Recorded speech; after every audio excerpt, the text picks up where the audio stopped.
दिल में बसी थी वो उम्मीदों की जगह, दिल में बसी थी वो उम्मीदों की जगह, क्यों अधूरा रह गया मेरे सपनों का मकान।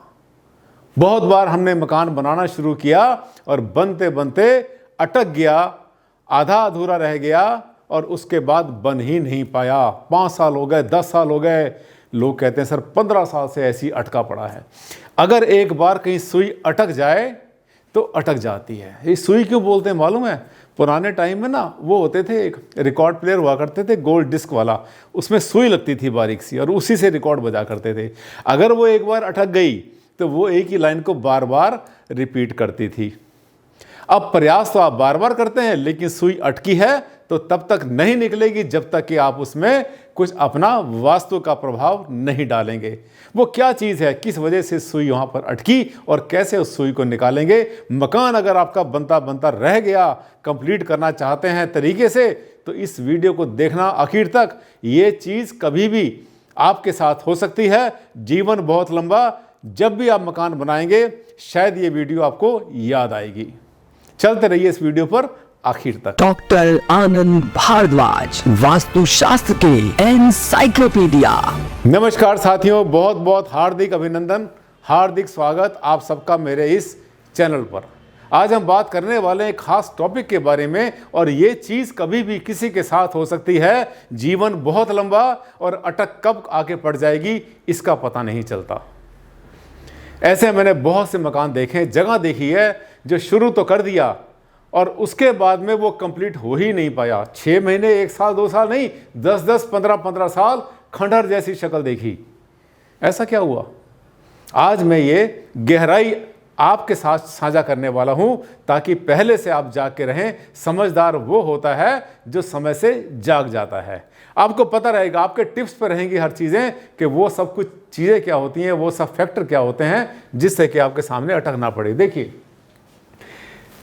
घर की ऊर्जा पर प्रभाव डाल सकते हैं कौन कौन सी चीज़ें, ये देखिए। आसपास देवालय, मंदिर, मस्जिद, गुरुद्वारा, शमशान, कब्रिस्तान, पर्वत, पहाड़ी, रेलवे लाइन, ये वो, वाटर बॉडी, दुनिया भर की चीज़ें आपके बिल्डिंग के आसपास हो सकती हैं। रेलवे लाइन हो सकती है, कोई बड़ा चौक हो सकता है, नदी हो सकती है, देववृक्ष हो सकते हैं, तालाब होगा, हाई टेंशन वायर जा रही होगी। ऐसे एक मकान, एक बिल्डिंग, चाहे कमर्शियल है या रेजिडेंशियल है, उसके आसपास बहुत सारे फैक्टर हो सकते हैं और वो फैक्टर पॉजिटिव ही होंगे। आपके मकान को जल्दी बनवाएंगे, भूल जाओ, इनमें से बहुत सारे फैक्टर नेगेटिव असर डालते हैं। लेकिन कब डालेंगे और कैसे डालेंगे, किस बिल्डिंग पर डालेंगे, ये मैं आपसे साझा करने वाला हूँ। ये देखिए, नेक्स्ट स्लाइड देखिए। परंतु बिजनेस के लिए हमेशा ज़्यादा हानिकारक नहीं होते, परंतु फिर भी रेमेडीज कर लेनी चाहिए। बिल्डिंग इस तरह से बनती है जो कमर्शियल साइट्स होती हैं। ये सवाल मेरे पास बहुत बार आता है कि सर मेरी बिल्डिंग बन रही है और उसके पास में एक पेड़ है, उसके आसपास से हाई टेंशन वायर जा रही है, उसके पास ये है, उसके पीछे देवस्थान है या और कोई चीज़ें होती हैं। तो मुझे किसी ने वहम डाल दिया, कोई आए चलता फिरता वहाँ पर और उसने बोला जी ये तो आपका बन ही नहीं पाएगा, क्या शुरू कर रहे हो, मत बनाओ इसको। देखिए, एक बात ध्यान रखना कि ये जितनी चीज़ें मैंने बताई थी ना आपको फर्स्ट स्लाइड के अंदर, कि क्या क्या चीज़ें हो सकती हैं जो कि नेगेटिव असर डालती हैं, ये जो आपकी कमर्शियल साइट होती हैं उनके ऊपर कोई खास असर नेगेटिव नहीं डालती। फिर से रिपीट कर दूं ताकि कोई आपको वहम में न डाले। ये जितनी भी चीज़ें होती हैं ये आपकी ये रेजिडेंशियल पर तो असर डालती हैं पूरा, लेकिन कमर्शियल बिल्डिंग के ऊपर हर किसी का योगदान, हर किसी का कंट्रीब्यूशन, हर किसी का नेगेटिविटी, हर किसी की पॉजिटिविटी नहीं हुआ करती। आपने देखा है बहुत बार, ये जितनी भी ऐसी जगह होती है उसके आसपास दुकानें बनी होती है, मंदिर के पास बनी होती हैं, और जितनी जगह होती है शमशान, कब्रिस्तान, वाटर बॉडी के पास, आपने पहाड़ी के पास देखा, रेलवे लाइन के आसपास देखा, ये सब चीज़ें चलती रहती हैं। लेकिन एक प्रोफेशन के लिए, किस प्रोफेशन के लिए कौन सी चीज़ डैमेज करेगी, ये भी ध्यान रखना जरूरी है साथियों। जहाँ पर कोई खड़ा होकर खाता पीता है, जैसे हलवाई की दुकान होती है, ईटरी होती है, जहाँ पर कोई फूड की आइटम होती है, उसके आसपास कुछ ऐसी चीज़ों का होना अच्छा नहीं हुआ करता, क्योंकि दृश्य भी अच्छा नहीं होता, वाइब्रेशन भी अच्छे नहीं होते। अगर आपके ऊपर से हाई टेंशन वायर जा रही है तो भी वहाँ पर कई बार प्रॉब्लम क्रिएट कर देती है। लेकिन कमर्शियल में जो है बहुत कुछ आपको बचाव मिल जाता है। लेकिन फिर भी अगर आप कमर्शियल बिल्डिंग बना रहे हैं तो आप जरूर बनाइए। ये देखिए, ये बिल्डिंग बन रही है, ये किसने रुकवा दी, किसने आके कह दिया कि सर ये बन नहीं पाएगी, यहाँ पर कुछ है, इस प्लॉट के आसपास कुछ है, बन नहीं पाएगी, रोक दिया। एक बिल्डिंग देखिए खाली पड़ी हुई है, ये बनेगी, ये मल्टी स्टोरी बिल्डिंग बन सकती है, बहुत अच्छा कमर्शियल यहाँ पर जो है एक बैंक बन सकता है, शोरूम बन सकता है, कोई बड़ी चीज़ बन सकती है, इवन यहाँ पर छोटा सा मॉल भी बन सकता है। लेकिन क्यों नहीं बना रहा है? क्योंकि किसी ने कह दिया कि इसके आसपास ये नहीं बनेगा, ये आपका चलेगा नहीं। ऐसा नहीं हुआ करता। कौन सी बिल्डिंग में, किस बिल्डिंग में क्या काम किया जाएगा और उसके आसपास क्या है, ये एक आपस में बहुत बड़ा फैक्टर होता है। और इसको जो है अगर आप तुलना करते हैं किसी रेजिडेंशियल से तो करनी ही नहीं चाहिए, लेकिन ध्यान से इस काम को करना चाहिए। देखिए इसके बाद में आगे आती है हमारी स्लाइड। लेकिन वास्तुशास्त्र की सभी चीज़ों को ध्यान में रखकर ही बनाना चाहिए, और हो सके तो बनाते बनाते या फिर किराए पर लेने के बाद छोटी मोटी रेमेडी कर लेनी चाहिए, जो कि बहुत आसान होती है। ये चीज़ लागू होती है कमर्शियल के लिए भी और रेजिडेंशियल के लिए भी। पहली बात तो जब भी आप घर लेते हैं, शांति के लिए ले रहे हैं, आप मकान बना रहे हैं, कोठी बना रहे हैं, विला बना रहे हैं, तो आपको पीस ऑफ माइंड चाहिए। इनमें से कोई भी चीज़, कोई भी डिस्टर्बिंग चीज़ आपके आसपास नहीं होनी चाहिए। बहुत बार स्कूल का गेट आपके घर के सामने होता है, बहुत बार ऐसी कोई चीज़ होती है जहाँ से आवाज़ें आती रहती हैं, बहुत सारी। कहीं पर ऐसी चीज़ होती है जो देखने में अच्छी नहीं लगती। कई बार सामने चिमनी चल रही होती है किसी इंडस्ट्री की, वहाँ से आग निकल रही होती है, आप अपने बेडरूम में अपने घर पे हैं और सामने से वो दिखाई देती है, तो नज़ारा अच्छा नहीं होता।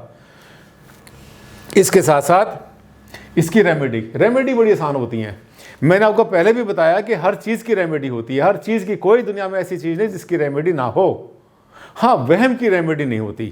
कहते हैं वहम का जो इलाज था वो तो हकीम लुकमान के पास भी नहीं था। तो होता क्या है कि वहम मत करो, सबसे पहले दिल में ही समझो कि हर चीज़ की रेमेडी होती है। खुद नहीं पता हो, पहली बात तो मेरी वीडियो देख लेना, अगर आपको नहीं मिलती है तो कंसल्टेंट से पूछ सकते हैं, हर चीज़ की रेमेडी अवेलेबल है। इसके बाद आगे चलते हैं। हाँ, ये सब कुछ रिहायशी भवन के आसपास अच्छा प्रभाव नहीं देते। Try to avoid these near house. आपके घर के आसपास इनका होना, चीज़ों का होना, बिल्कुल मैं फिर रिपीट कर रहा हूँ, कोई भी ऐसी चीज़ जो मैंने पहले स्लाइड में बताया था आपको, ये आपके घर के आसपास ना हो तो अच्छा है। ये अच्छे प्रभाव नहीं दिया करते। दूसरी बात, किसी भी घर के लिए वो सब होते हैं, लेकिन उसके बाद भी वहाँ की जो टोपोग्राफी है और जो विंड डायरेक्शन होती है, हवा की दिशाएं होती हैं, ये सब चीज़ें भी अपना कंट्रीब्यूशन देती हैं। जैसे कहीं से अगर धुआं उड़ के आएगा, अगर वहाँ पर विंड की डायरेक्शन ही नहीं है तो वो धुआं आपकी बिल्डिंग पर नहीं आ पाएगा। वो धुआं अच्छा है, शुद्ध है, गंदा है, अच्छा जैसा भी हो। तो अब कहने का मतलब देखिए, इस तरह से जो है बिल्डिंगें रुक जाया करती हैं अगर कहीं पर समस्या आती है। अगर बिल्डिंग आप बना रहे हैं तो पहली बात, अच्छी तरह से ऐसी जगह, ऐसी लोकेशन पर देखो जो जगह रिहायशी हो और पूरी तरह से रिहायशी हो। मिक्स नहीं होना चाहिए कि यहाँ पर कमर्शियल भी है, यहाँ पर इंडस्ट्री भी है, यहाँ पे घर भी बन रहा है, यहाँ पर ये भी बन रहा है, हर चीज़ बन रही है। ऐसे में अवॉइड करना चाहिए। सरकार जो बनाती है, कॉलोनाइजर जो जगह बनाते हैं, वो सोच समझ के बनाते हैं कि जब बिल्डिंग का सेक्टर कटता है तो पूरा का पूरा जोन जो है बिल्डिंग का होता है, रेजिडेंशियल जोन होता है। जहाँ इंडस्ट्रियल शुरू होती हैं तो आपने देखा वहाँ पर जो है 100, 200, 500, 1000, 2000 एकड़ के अंदर, मतलब किलोमीटरों के हिसाब से वहाँ पर पूरा का पूरा इंडस्ट्रियल जोन बनता है। वो सब कुछ इससे कहते हैं प्लैंड, वो सब कुछ सोच समझ के बनाया जाता है। ऐसे मकान में कुछ तो वहम आपने अपने आप पाल लिया, कुछ जो चलते फिरते आए उन्होंने डाल दिया, तो क्या होता है कि दिल बैठ जाता है, दिल बहुत ज़्यादा लो हो जाता है, बीपी डाउन हो जाएगा, क्या करूं, फंस गया मैं, बनाता हूं तो भी फंसता हूं, नहीं बनाता हूं तब भी फंसता हूं। इसलिए जब भी ऐसी जगह पर कभी फंस जाओ, आपके पास कोई इलाज ना हो, आपके पास कोई इसका ठोस प्रमाण ना हो और आपको ये पता ही ना हो कि इसमें गलत क्या, ठीक क्या है और आगे क्या करना है, मुझे बनाना है या नहीं बनाना है, या बेच देना है या खाली प्लॉट ही बेच देना है, तो फिर आप किसी कंसल्टेंट की एडवाइस ले लेना। कंसल्टेंट आपका जो है वो ये नहीं होना चाहिए कि सामान बेचेगा, तंत्र मंत्र लगाएगा, लटकाएगा, चिपकाएगा, लाख, 2 लाख, 5 लाख, 20 लाख, 50 लाख आपको देकर चलता बनेगा ठीक करने के नाम पर। ऐसे से बच के रहना, ऐसे कंसल्टेंट से बच के रहना जो आपको 10, 20, 50 लाख रुपए की रेमेडी भिड़ाते हैं। ऐसे हैं बहुत, ऐसा नहीं कि नहीं होते, बहुत हैं। इसके बाद आ जाते हैं कि सवाल आता है कि मैं क्या करूं अगर ऐसे कहीं पर हो भी गया है तो आप क्या करेंगे। इसका भी हमारे पास इलाज होता है। ये देखिए आपके सामने self assessment and technical professional support. पहले तो अपने आप असेस कर लो। जब भी प्लॉट लेते हो जल्दबाजी मत करो, घबरा कर मत लो, किसी के प्रेशर में आके मत लो। जो डीलर होता है ना, बेचने वाला या सेलर होता है, वो कहता है जी बस आखिरी रहेगा, यही प्लॉट रह गया, अभी यस कर दो 2 घंटे में, वरना शाम तक निकल जाएगा आपके हाथ से। कह दो कोई बात नहीं, निकाल देना, किस्मत में होगा तो मिल जाएगा भाई, नहीं होगा तो क्या है, और देख लेंगे बहुत सारे। जब आप प्रेशर में आते हो ना किसी के, तो फिर आपका बुद्धि, विवेक, आपका ज्ञान, आपकी दृष्टि सब कुछ बंद हो जाती है। आपने क्या करना है, आपने जीवन में कभी भी कोई प्रॉपर्टी ले रहे हैं, क्योंकि प्रॉपर्टी सस्ती नहीं है, ये कोई 10, 20, 50 हज़ार की, लाख 2 लाख की नहीं है, ये करोड़ों में होती है। जब प्रॉपर्टी परचेज कर रहे हैं और आपने परचेज करने के बाद आपको पता चला कि नेगेटिव प्रॉपर्टी आपने परचेज कर ली है, शेर मुखा मकान का प्लॉट ले लिया है आपने, आसपास कोई मंदिर, मस्जिद, गुरुद्वारा, शमशान, कब्रिस्तान, रेलवे लाइन, पहाड़ी या कोई वाटर बॉडी गलत दिशा में बन गए हैं, ऐसी कोई चीज़ें बनी हुई हैं, और किसका प्रभाव अच्छा आएगा, किसका नेगेटिव आएगा, ये आपको पता भी नहीं है, तो उस समय पर फंस जाते हैं। मेरी बात को याद रखना, आपके बहुत काम आएगी। पहले उस प्लॉट के आसपास घूम लो, 1-2 किलोमीटर, 4 किलोमीटर का राउंड लगाओ, पूरा टाइम लगाओ। सुबह जाओ दिन निकलने से पहले, दोपहर को जाओ जिस समय खड़ी दोपहर हो, 12 बजे, 1 बजे, 2 बजे वहाँ पर जाओ, साथ में अपने किसी महिला को लेके जाओ। एक बार शाम को जाओ, पूरा निरीक्षण करो, आसपास क्या बना है, किस दिशा में क्या बना है, साथ में अपने कंपास लेके जाओ, और जितना ज्ञान मैंने आपको दिया उस ज्ञान को इस्तेमाल करते करते खरी चीज़ लो, खोटी चीज़ मत लो। क्योंकि ये सवाल है ज़िंदगी का, आपकी पीढ़ियों का, आपके जीवन का, आपके विकास का, आपके स्वास्थ्य का और आपके पैसे का।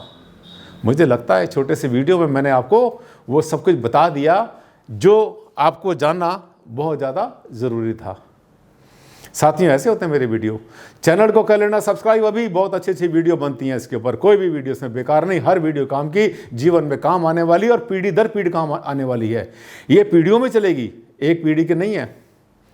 और हाँ, अगर अच्छा लगा वीडियो तो एक बार लाइक कर देना और सोशल मीडिया पर इसको बिल्कुल वायरल कर देना, सबको पता चले कि जागना कितना ज़रूरी है। साथियों, आज के लिए बस इतना ही, कल फिर मिलते हैं एक नए टॉपिक के साथ। तब तक के लिए दें मुझे permission. Thank you very much.